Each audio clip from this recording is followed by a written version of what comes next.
IP Satheesh MLA ഇപ്പോൾ telephone ലൈനിലുണ്ട്.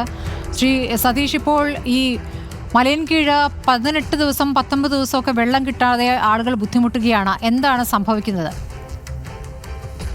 ഞങ്ങൾ ജനപ്രതിനിധികൾ, ഗ്രാമപഞ്ചായത്ത് അംഗങ്ങൾ മുതലുള്ള ജനപ്രതിനിധികൾ ഏറ്റവും കൂടുതൽ നേരിടേണ്ടി വരുന്ന ഒരു പ്രശ്നം കുടിവെള്ളക്ഷാമമാണ്.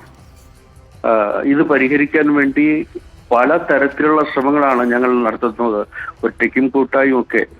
കഴിഞ്ഞ ഒരു 3 മാസത്തിനിടയിൽ ഒരു 8ഓളം യോഗങ്ങൾ വാട്ടർ അതോറിറ്റിയുടെ ഉയർന്ന ഉദ്യോഗസ്ഥ തലത്തിൽ ഞാൻ തന്നെ വിളിച്ചു ചേർത്തതാണ്. പിന്നീട് അവർ പറയുന്ന ഒരു പ്രശ്നം റോഡ് പണി നടക്കുന്നതുമായി ബന്ധപ്പെട്ട് ഉണ്ടാകുന്ന കാലതാമസമാണ്. അതുകൊണ്ട് PWDയുടെയും വാട്ടർ അതോറിറ്റിയുടെയും സംയുക്ത യോഗങ്ങൾ ചേർന്നു.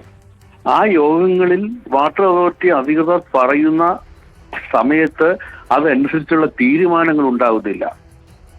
ചില ഉദ്യോഗസ്ഥർ ഇത് കരാറുകാരുടെ പ്രശ്നം എന്ന് പറയുന്നുണ്ട്. ഞാൻ ഇന്നലെ എന്തായാലും ബഹുമാനപ്പെട്ട മന്ത്രിക്ക് കത്ത് നൽകിയിട്ടുണ്ട്. ഇത് സംബന്ധിച്ച് ഒരു അവസാനം ഉണ്ടാവണം.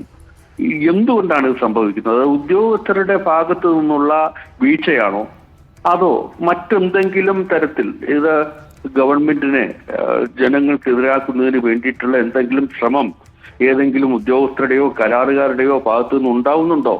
ഇത് ഉൾപ്പെടെ പരിശോധിക്കപ്പെടേണ്ടതുണ്ട്. ശ്രീ IP സതീഷ്, നിങ്ങളെപ്പോലുള്ളവരാണ് ഈ വിഷയത്തിൽ അടിയന്തര പരിഹാരം കാണേണ്ടത്. ഇപ്പോൾ നിസ്സഹായാവസ്ഥയാണ് താങ്കൾ കാണിക്കുന്നത്. ഈ ജനം എവിടെ പോകും?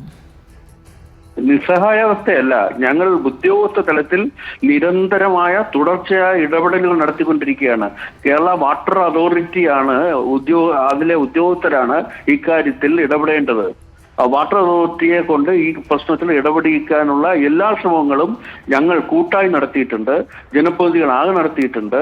ഏറ്റവും ഒടുവിലത്തെ അവസ്ഥയാണ് ഇന്നലെ മലയൻകീഴ് പഞ്ചായത്ത് പ്രസിഡന്റിന്റെ നേതൃത്വത്തിൽ എക്സിക്യൂട്ടീവ് എഞ്ചിനീയറുടെ ഓഫീസിലേക്ക് പോകേണ്ട സാഹചര്യം ഉണ്ടായത്.